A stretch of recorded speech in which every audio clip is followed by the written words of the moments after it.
falar então, vamos para a análise, né, do mercado do boi, porque eu vou conversar então com Pedro Gonçalves, que é analista de mercado da Scott Consultoria. Muito bem-vindo. Boa tarde, Pedro. Boa tarde, Simone. É um prazer estar aqui mais uma vez, comentando esse mercado do boi gordo bastante movimentado aí para esse finalzinho de abril, né? Pois é, Pedro, prazer tê-lo aqui mais uma vez. Mercado movimentado, a gente está aí 29 de abril, fechando praticamente o mês. Como é que estão os negócios, né, registrados aí nesse início de semana, né, e fim, né, do mês de abril? Fala pra gente. Exatamente, né? Praticamente finalizado abril, né?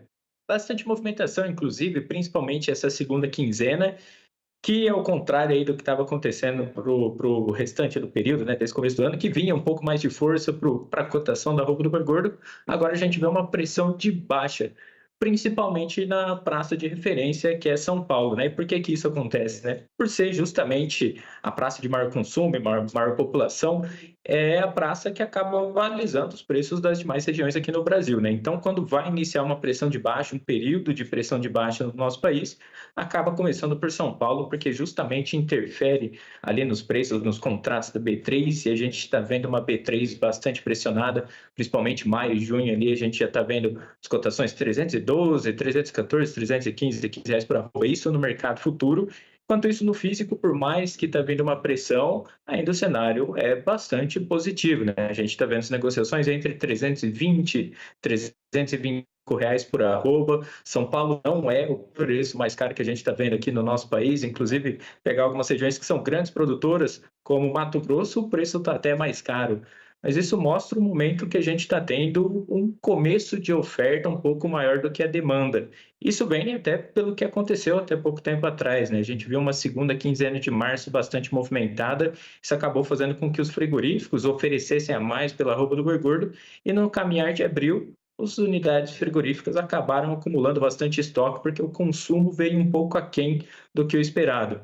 Então, eles abateram bastante, produziram bastante carne. A gente viu um primeiro trimestre com um abate que foi, inclusive, superior ao observado em 2024, que era o recorde. Ou seja, o primeiro trimestre desse ano trouxe um recorde nos abates, pegando os dados aí do CIF, né, o Sistema de Inspeção Federal. Isso mostra que o ano deve vir bastante movimentado. Mas esse consumo aquém acabou colocando aí um estoque de carne dentro das câmaras frias bastante grande. E pelo que a gente está vendo agora, pegando aí São Paulo como referência, a escala de abate sai de 8 dias a 13 dias, ou seja, deu uma alongada, uma necessidade de compra um pouco menor. A gente viu, inclusive, hoje uma queda de R$ 5 por arroba. E se a gente olha pelo outro lado, né? A gente falou que a questão da demanda interna que veio um pouco impactada, a demanda externa pelo lado oposto, justamente. A gente vê aí abril com médias de embarque diário de 12.500 toneladas embarcadas diariamente, um volume que deve vir aí para o mês de abril de carne bovina in natura, próximo aí dos 230 mil toneladas, cenário muito positivo. Demanda interna dando ali uma baqueada, mas a gente vê a demanda externa que dá uma segurada nessa situação das quedas da cotação. Demanda externa segurando essa balança aí, como você traz, né? Os frigoríficos estão carregados, assim, dizendo, não é? Com a demanda baixa, mas eu te pergunto, essa demanda doméstica aqui, ela pode melhorar? A gente está maio chegando aí com o Dia das Mães, né? Uma data importante. O consumo pode melhorar com essa data aí, Pedro? Ou você acredita que não melhora tanto assim? Perfeito, Simone, muito bem colocado. Dia das Mães é a segunda data comemorativa mais movimentada para carne bovina no nosso país.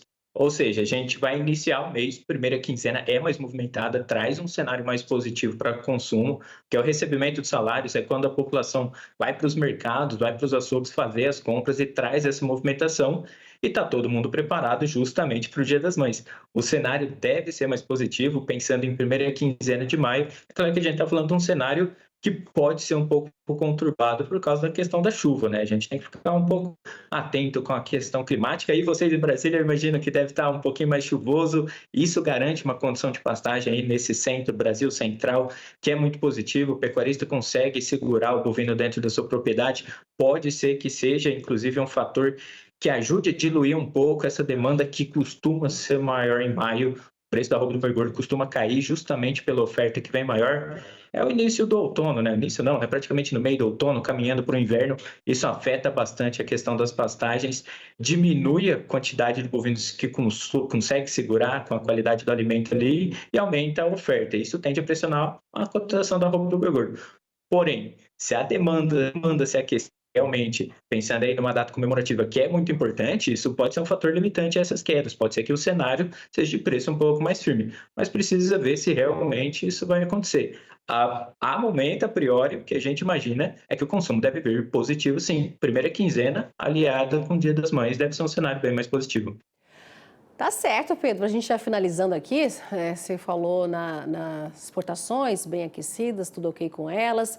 Agora, ô Pedro, para maio, para abril, né? Você colocando aí em relação à média diária, né? E a expectativa para maio também. Eu anotei aqui, mas não sei se eu anotei certo, 230 mil toneladas é a previsão do mês todo de maio, seria isso? Essa seria a previsão para abril, né? O Abril, fechamento de abril até o momento. Exato. Tá Aí certo. para maio, a nossa ideia é que se mantenha pelo menos um cenário bem positivo de embarques diários, né? Não deve diminuir até por causa dessa guerra comercial. China e Estados Unidos ali e nós como fornecedor de carne para os dois países, né? É justamente sobre isso. Então, essa expectativa aí para maio sendo a mesma de abril, um pouquinho mais, enfim. E nessa guerra comercial entre Estados Unidos e China, o mês de abril contribuiu aí para esse resultado positivo? Contribuiu bastante, né? O que a gente viu? O primeiro trimestre foi muito movimentado. Em fevereiro, inclusive, foi até um pouco mais devagar, porque os dois países estavam iniciando ainda essa guerra comercial. Então, as empresas exportadoras dos Estados Unidos e importadoras da China acabaram jogando tudo que os chineses podiam exportar para os americanos, eles exportaram nesse curto intervalo de tempo e vice-versa, os americanos para os chineses.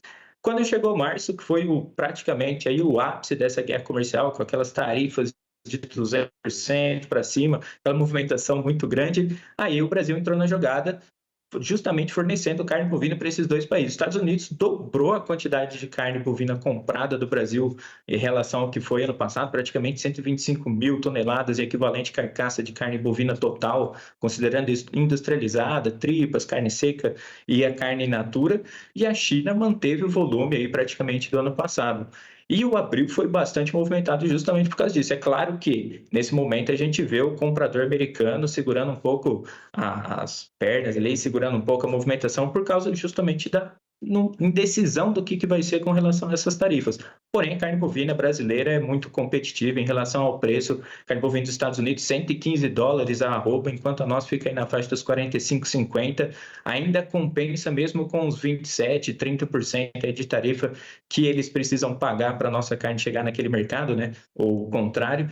Então, o cenário ainda é bastante positivo. A China ainda está colocando uma pressão em cima dos preços aí da carne bovina brasileira, mas a média nossa segue em $5.000 a tonelada. O cenário ainda é positivo. Por enquanto, tudo segue normal. A gente segue fornecendo bastante carne aí para os dois principais compradores do mundo e principais compradores do Brasil também, né?